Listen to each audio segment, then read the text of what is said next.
Haleluya, puji Tuhan. Salam damai sejahtera di dalam cinta kasih daripada Bapa kita Tuhan Yesus Kristus. Dan selamat pagi, Sabtu pagi hari tanggal 14 Desember 2020. Waktu begitu cepat. Berarti kurang lebih 2 minggu lagi kita akan sama-sama mengakhiri tutup tahun Bapak Ibu, karena 2 minggu lagi itu udah tanggal 28. Kita nanti tutup tahun ibadah 31 Desember. Dan minta pimpinan Tuhan, Tuhan tuntun hidupku. Semua di dunia akan berakhir. Usia makin hari makin tua. Saya ada usia, kalau sudah tahun depan memasuki 69. Berarti mendekati 70. Masing-masing kita makin hari makin tua usia, makin bertambah. Silakan usia makin tua, tapi rohani kita aja makin dewasa, Bapak Ibu ya. Makin kita cinta Tuhan. Makin dewasa, makin kita bertumbuh di dalam Dia. Kalau kita senantiasa berjalan di jalan Tuhan. Kalau kita berserong tidak berjalan jalan Tuhan, tidak bertumbuh, tapi menuju maut sudah. Ya. Tapi kalau kita berjalan di jalan Tuhan, Tuhan tuntun hidup kita sampai kita masuk ke surga. Itu saya Pastor Yakob Rahmat. Kami nyanyikan pujian, buatlah jalanmu dalam saya. Karena sebentar kita baca firman Tuhan atas kemurahan Tuhan. Kita pagi hari Sabtu tanggal 14 Desember. Kita sudah memasuki baca kitab 1 Raja-Raja. Puji Tuhan, doa Samuel kemarin fase 24 kita sudah selesai. Puji Tuhan, semua karena anugerah Tuhan. Kalau kita dipelihara sama Tuhan, kitab demi kitab kita sudah lalui. Dan puji Tuhan, pada pagi hari ini kita mau baca kitab Raja-Raja, 1 Raja-Raja. Fase yang pertama dari 1 sampai 27. Di mana Raja Daud sudah makin usia, sudah lanjut. Jatuh sakit dan hampir Tuhan akan panggil. Ada waktunya akan tinggalkan dunia ini. Tuh sebelum kita dipanggil sama Tuhan, minta sama Tuhan, buatlah jalanmu Tuhan dalam kehidupanku. Buatlah jalanmu, amin, haleluya, dalam saya, amin, haleluya. Tuhan penjunan ku tanah liat. Kita adalah tanah liat. Kita diciptakan dari debu. Tidak ada arti apa-apa. Hidup ini minta sama Tuhan. Aku mau turut maumu, amin, haleluya. Ku mau duduk diam di kakimu, amin, haleluya. Buatlah jalanmu, amin, haleluya. Dalam Mazmur 25 ayat 4 dan 5, demikian firman Tuhan. Beritahukanlah jalan-jalanmu kepadaku ya Tuhan. Tunjukkanlah itu kepadaku. Bawalah aku berjalan dalam kebenaran-Mu dan ajarlah aku. Sebab Engkaulah Allah yang menyelamatkan aku. Engkau ku nanti-nantikan sepanjang hari. Ya Tuhan, punya pula kebesaran dan kejayaan, kehormatan, kemasyuran dan keagungan. Amin, haleluya. Ya, segala-galanya yang ada di langit dan di bumi. Ya Tuhan, punya mula kerajaan, dan Kau yang tertinggi itu melebihi segala-galanya sebagai kepala. Sebab kekayaan dan kemuliaan itu semua berasal daripada-Mu, amin, haleluya. Dan Engkaulah yang berkuasa atas segala-galanya, amin, haleluya. Dalam tangan-Mu lah kekuatan dan kejayaan. Dalam tangan-Mu lah kuasa membesarkan dan mengukuhkan segala-galanya. Sekarang ya Allah kami bersyukur kepada-Mu dan memuji nama-Mu yang agung itu. Yesus, sucikan mulutku, pikiran dan hatiku untuk pagi ini baca firman-Mu. Ampunilah semua dosaku, semua salah dan kilapku, Bapa. Tuntunlah hidupku ya Yesus dalam kebenaran firman-Mu. Amin. Sampai aku akhir langkah hidupku masuk ke surga. Amin. Sampai langkah akhir hidupku sampai ke surga. Amin. Dalam nama Tuhan Yesus, kebajikan dan kemurahan belaka akan mengikuti aku seumur hidupku, dan aku akan diam dalam rumah Tuhan sepanjang masa. Amin. Amin. Terpujilah nama Bapa kita Tuhan Yesus Kristus. Selamat pagi ya Bapak Ibu yang saya cintai, dalam nama Tuhan Yesus Kristus. Puji Tuhan, kita sudah di bulan yang terakhir, bulan Desember. Sudah 2 minggu kita menjalani, karena hari ini persis 14 Desember. Atas kemurahan Tuhan kita sudah mulai memasuki baca kitab 1 Raja pasal yang pertama. Kita minta sama Tuhan, firman Tuhan menjadi pegangan kita bersama. Mazmur 25 ayat 4 dan 5. Beritahukanlah jalan-jalan-Mu kepadaku ya Tuhan, tunjukkanlah itu kepadaku. Artinya jalan Tuhan itu sempurna.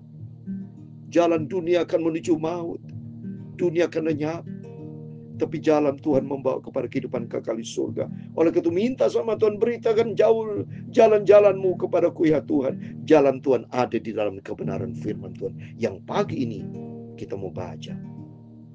Bawalah aku berjalan dalam kebenaran-Mu dan ajar aku, sebab Engkaulah Allah yang menyelamatkan aku. Engkau ku nanti-nantikan sepanjang hari. Amin.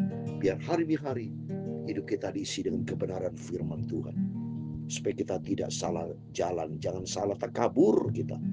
Seperti Amsal 16 ayat 25, banyak jalan yang disangka orang kelihatannya lurus, kelihatannya benar, tetapi ujungnya menuju maut. Tapi kalau kita berjalan Tuhan, jalan Tuhan yang sempurna. Dalam Yohanes 14 ayat 6, aku ini jalan, kebenaran dan hidup, kata Yesus. Jalan Tuhan membawa kepada kebenaran, dan kebenaran Tuhan akan membawa kita kepada kehidupan kekal. Amin. Puji nama Tuhan. Biar kebajikan dan kemurahan belaka akan mengikuti aku seumur hidupku, dan aku akan diam dalam rumah Tuhan sepanjang masa. Amin. Kalau kita ada dalam rumah Tuhan, membangun mezbah, seperti kemarin kita baca, Daud membangun mezbah pada waktu kena tulah. Tapi membangun mezbah dengan Tuhan, persekutuan akrab dengan Tuhan, tulah itu berhenti. Demikian kebajikan dan kemurahan Tuhan akan ada mengikuti seumur hidup kita apabila kita ada senantiasa persekutuan dengan Tuhan, bergaul karib dengan Tuhan. Amin. Mari kita baca firman Tuhan. Kita memulai kitab Raja-Raja, saudara ya.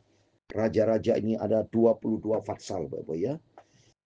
2 Raja-Raja 25 fatsal, ya. 1 Raja ini 22 fatsal. Kitab Raja-Raja ini yang jelas, saudara ya, ditulis pasti oleh Nabi Yeremia, saudara. Ya.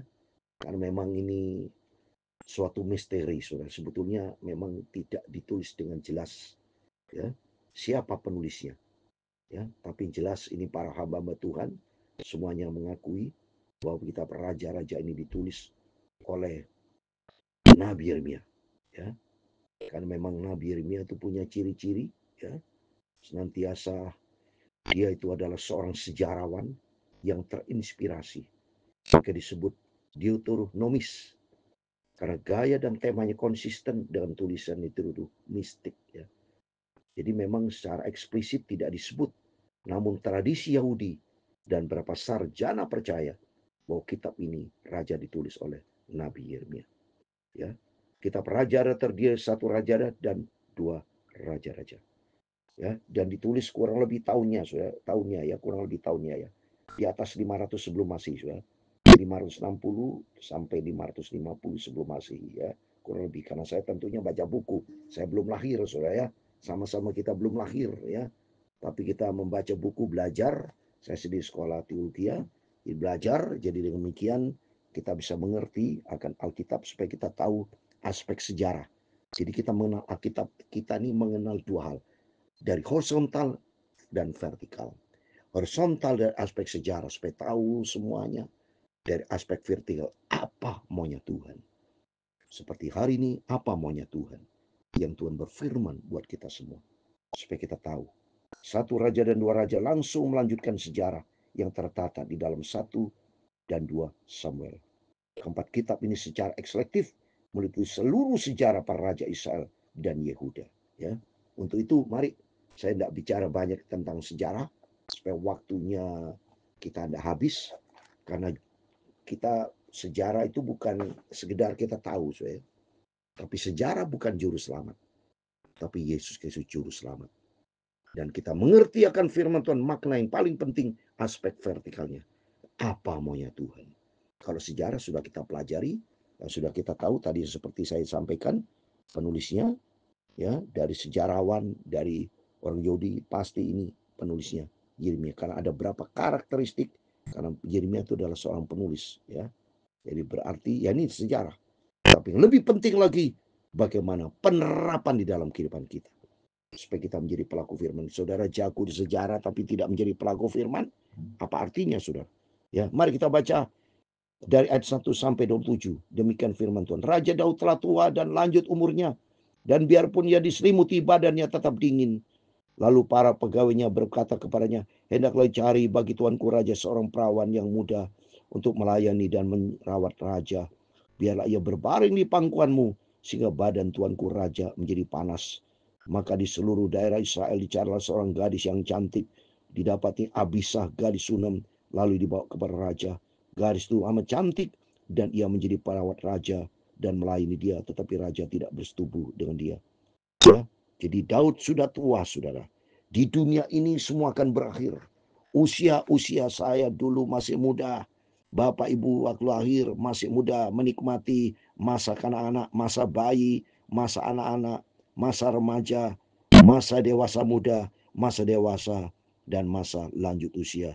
Dan usia sudah makin hari makin tua, dan ujung-ujungnya adalah kematian. Itu firman Tuhan. Dalam Ibrani 9:27, manusia mati satu kali, setelah itu ada penghakiman. Dan dalam Yakobus pasal 4 ayat 14, manusia hidup seperti uap. Saya mau baca 14.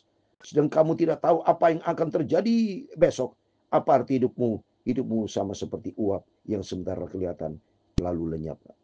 Kalau kemarin kita baca, ya, waktu zaman Raja-Raja Daud, hebat-hebatnya, wah perang sinsana, dia masih muda.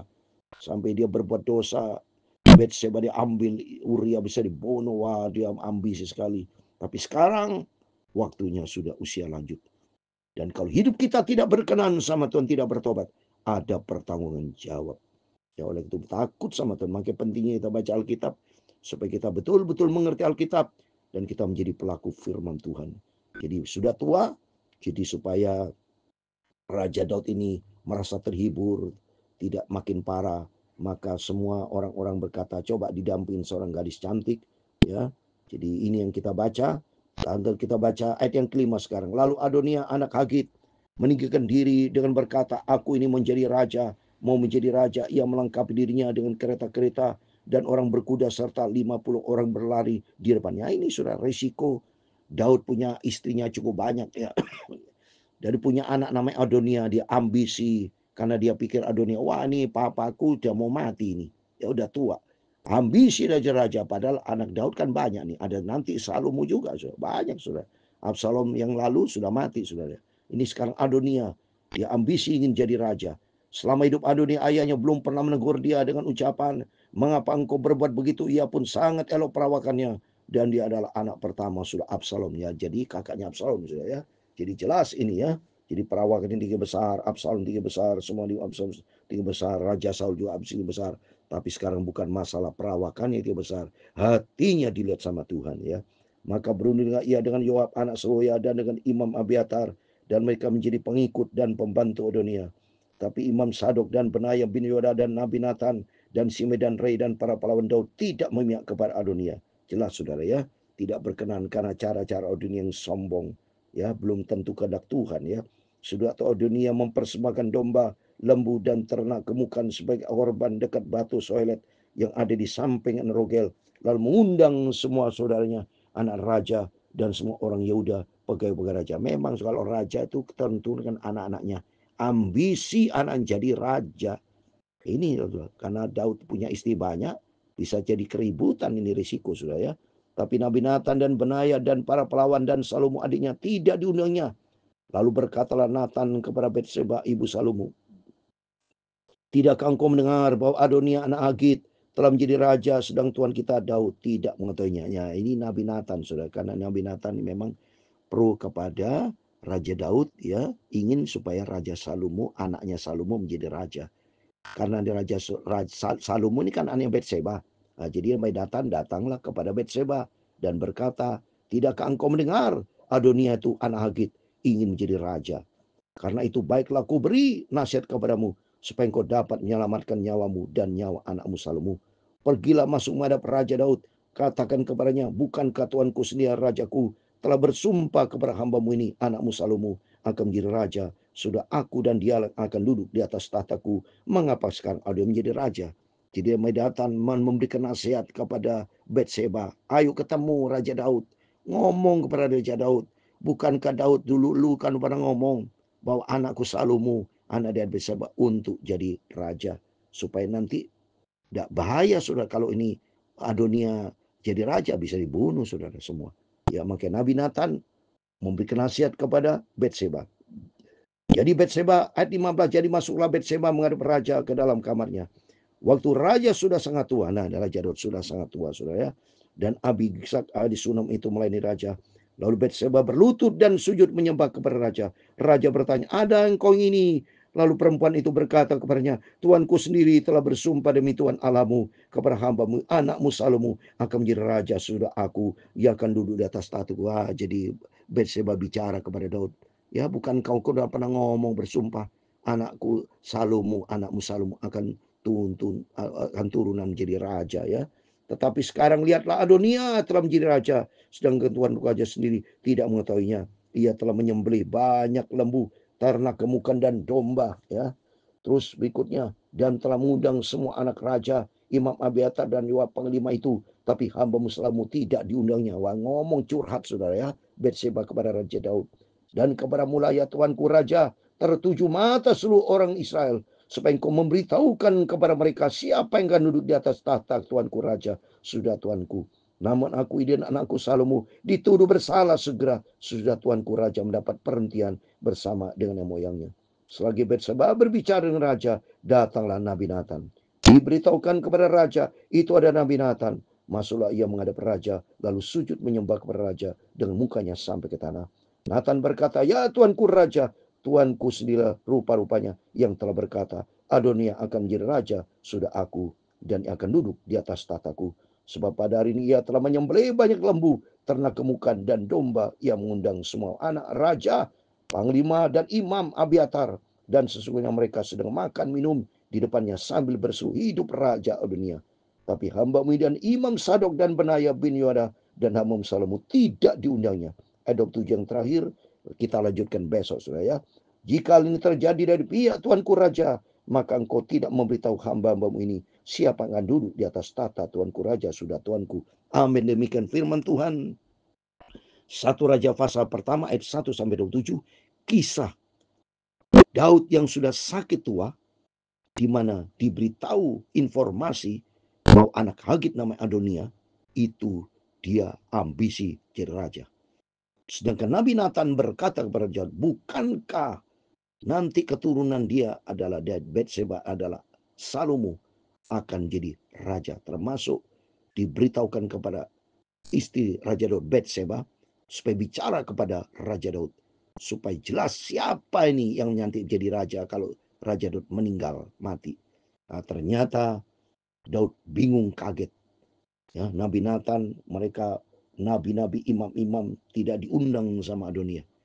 Dan kita lanjutkan besok, saudara. Lanjut besok. Ini seru ceritanya. Ya, jadi minta sama Tuhan, demikian di dalam dunia ini serba selalu kacau balau. Oleh itu minta pimpinan Tuhan. Baik pada waktu saya berdoa, pada waktu dulu waktu pilpres saya berdoa, Tuhan siapa nanti jadi presiden. dan berdoa, Tuhan izinkan Bapak Prabowo jadi presiden. Itu juga saya bawa di dalam doa. Semuanya Tuhan yang punya kendali, Tuhan punya rencana. Dan ternyata Tuhan campur tangan sehingga semua berlangsung dalam pimpinan Tuhan. Itu dalam setiap langkah hidup kita. Kita minta sama Tuhan, Tuhan tuntun hidupku, buatlah jalanmu, supaya jangan sampai kita melangkah jalan yang salah, tapi tidak pimpinan Tuhan. Biar Roh Kudus tuntun tiap langkah hidup kita, sampai suatu hari kita berjumpa dengan Tuhan Yesus. Tuhan memberkati itu semua. Buatlah jalanmu, amin, haleluya, dalam saya, amin, haleluya. Tuhan penjunan, haleluya, ku tanah liat, amin, haleluya. Biar kau kerjakan, amin, haleluya, turut mampu, amin, haleluya. Ku mau duduk diam di kakimu, amin, haleluya. Tuhan memberkati engkau dan melindungi engkau. Tuhan menyinari engkau dengan wajahnya dan memberi engkau kasih karunia. Tuhan menghadapkan wajahnya kepadamu dan memberi engkau damai sejahtera. Bapa kami di surga, dikuduskanlah namamu, datanglah kerajaanmu, jadilah kehendakmu di bumi seperti di surga. Berikanlah kami pada hari ini makanan kami secukupnya, dan ampunilah kami dan kesalahan kami, seperti kami juga mengampuni orang bersalah kepada kami. Dan jangan membawa kami ke dalam pencobaan, tetapi lepaskan kami dari jahat. Karena Engkaulah yang punya kerajaan dan kuasa dan kemuliaan sampai selama-lamanya. Amin. Amin. Selamat pagi. Berjaga dan berdoa. Dan kita minta pimpinan Tuhan di dalam dunia penuh dengan masalah, penuh dengan tantangan, penuh dengan pergumulan. Di antara Bapak Ibu dalam melaksanakan tugas, baik dalam pelayanan, dalam bisnis, dalam pekerjaan apapun, kita minta pimpinan Tuhan. Jangan jauh dari Tuhan. Minta pimpinan Tuhan supaya Roh Kudus tuntun, supaya kita tidak salah langkah, tapi apa yang kita kerjakan seluruh selaras, seturut dengan kehendak Tuhan. Amin. Tuhan memberkati kita semua. Tuhan bersama kita. Immanuel, puji Tuhan. Amin. Haleluya.